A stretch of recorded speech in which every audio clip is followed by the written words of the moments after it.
Howdy everybody, and welcome back. I'm Dave with Nelson Creek Farm, and in case you can't tell what we're doing today, we're towing something. Yeah, the decision has been made on what we're going to do with that hay baler, and we got some fall cleanup stuff coming on yet today. So stay tuned, we're heading over to the shopping mall.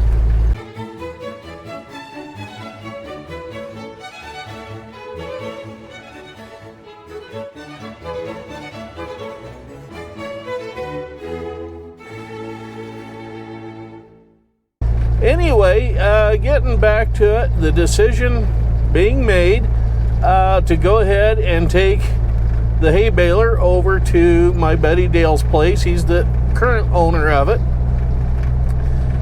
The decision wasn't an easy one for the money, but the problem is storage space, and I don't mind playing with the old toys if I'm not depending on them to make money and in a timely fashion.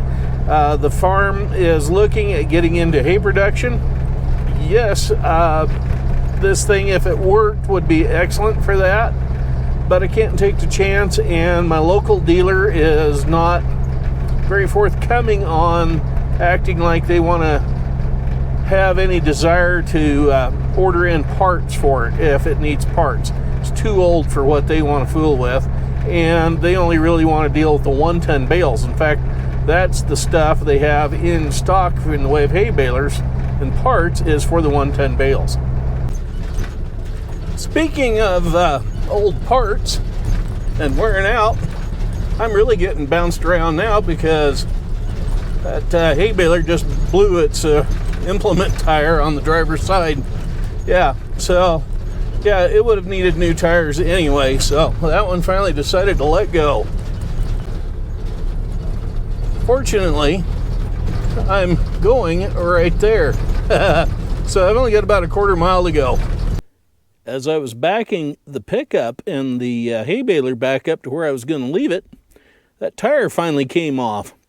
Good thing it's the Iron Mound Farms property and on the Iron Mound farm.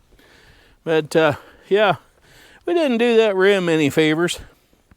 Fortunately, it's just a 6-lug, 16-inch rim, so should be fairly easy to find one of those.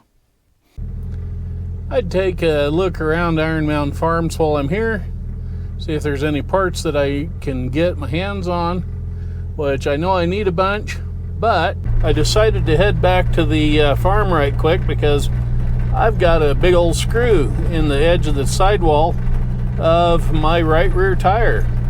I've got a jack and stuff to change it, but I'd really rather change it at home if I have to. Okay, 16 feet to the back of the building from the front, and 12'3" this way. Okay, folks, I'm going to recap a little bit on why the decision was made to get rid of that International 440 hay baler. That baler would have been excellent to have here at the farm, to use it in the profit side of the farm for making hay bales. If I could have guaranteed that it would have worked, I didn't have to spend a ton of money to make it work, and I could have gotten parts. Those three things right there or four or whatever, were the drawbacks to that baler. That and its size. It was 18 feet long, front to back. This bay is only 16, so the front end of it, the hitch, would have been out 2 feet, out from underneath the roof, which wouldn't have been a major issue. But because of that long chute out the back and the length of the drawbar out the front, I couldn't have put my grain drill in here, I couldn't put Stinky in here, couldn't put the riding lawnmower in here, I couldn't put the new LS rototiller in here to get in and out of the weather, etc., so forth and so on. It would have filled up this bay. And because of my limitations on storage space that I have here at the farm, I couldn't use it because of the space that it required to store it and parts availability. I had to edit out an entire chunk of what I was doing previously to make this video on why I have a little bit of heartburn with that dealer, the local Case IH dealer. And just leave it to say that if you don't spend over $1 million with them every year, you might as well be something stuck to the bottom of your shoe after you took the dog for a walk. That's just the way that's the perception I get from them on those of us that have smaller acreages and trying to make ends meet. So anyway, the farm, Nelson Creek, has to be divided into two different categories. The money-making side of the farm and the play side of the farm, okay? That right there is the play side of the farm. That is the money-making side of the farm. So yes, there does have to be two sides to Nelson Creek Farm. The play side that deals with all the old tractors, the old vintage equipment, that sort of thing. And then there has to be the money-making side. And I have to be real careful because I often, my mind overrides my butt sometimes on what I'm doing. So I have to be real careful to keep the play side and the money-making side as two separate entities here at Nelson Creek Farm. So what does that mean, Farmer Dave? Well, that means we're going to invest in a mini round baler for the farm here. Yes, I know it's a bigger expense, but calculating the return on the investment, that thing should be able to pay for itself within 3.5 to 4 years maximum. Mini round balers aren't any bigger than, say, the hood length here of Stinky and the width of its front tires. So it could actually sit in here. Or the LS rototiller, that 6-foot rototiller that came with the tractor could sit in here, and the baler could go over here. In fact, I'm looking at taking down this panel divider here between the stalls, and I could set something right there. Keep it in, out of the weather. Yeah, so with the limited amount of storage space I have for the good stuff, that's the money-making stuff, this is where it's going to go.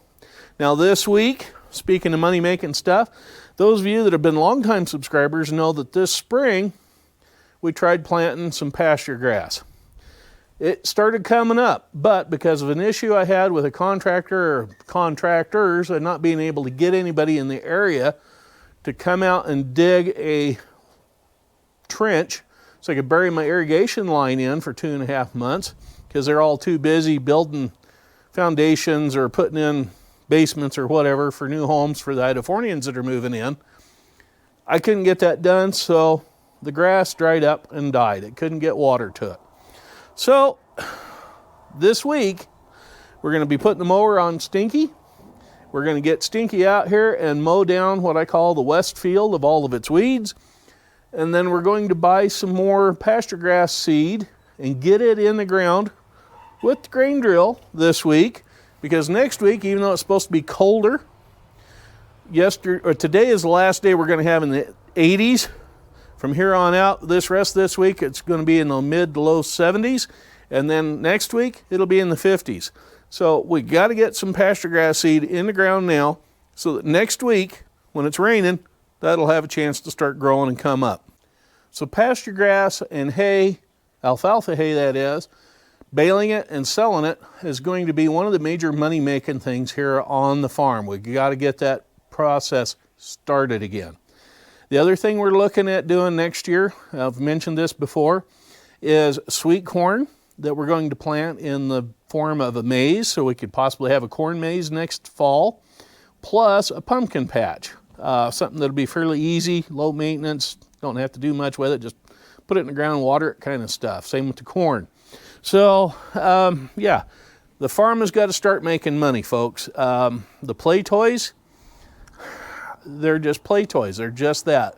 Those are going to get worked into the system, be restored, be running, whatever, as time permits. So that's why the decision was made to get rid of that International 440 hay baler. Dependability of being able to get products from the dealer, dependability of a 50-year-old machine to make money and work when it needs to work, and 3, storage space. I just don't have a room for a machine that big. In fact, the old New Holland 77 that we had sat in here, its motor was out under the eave of the shed here, so it was always getting dripped on with rain and ice and snow all last winter. So that isn't good on that V4 Wisconsin. Now that that's all covered, I hope you can understand where I'm coming from on why I let that baler go and why I'm looking at purchasing a new mini round baler. It's for those reasons alone. So over this winter, we're going to have to cross a few more hurdles off the to-do checklist. We're going to have to get the door fixed on the LS so we can operate it through all the weather conditions we're going to have. We got to get stuff stored away into the shed, and I have some equipment that needs to be repaired. Some of it's older, but it is still usable. I don't have to absolutely count on it to be able to make money here on the farm. One of the items is so old, I don't know that I can get a lot of parts for it, but it is in good enough condition that I can depend on it to work, especially in its limited use capacity that it is going to do. So this winter, I'm going to be fixing and restoring some older equipment and some newer stuff to make it work for here at the farm to be on the profit side of the farm. Well, that's going to wrap it up for today's episode here of what's going on at Nelson Creek Farm. As always, I appreciate the new subscribers. So if you would click on that big thing down there, it's red, it says subscribe on it. We do have a new subscriber or two in the last week or so. So thank you for subscribing, and hope you enjoy seeing what a single guy is doing on what's left of his family farm and trying to make it run a profit again. As always, I'm Farmer Dave, wishing you well. Behave, be kind, and be courteous to your fellow humans. Anyway, we'll catch up with you later. Y'all have a good one now. Bye-bye for now.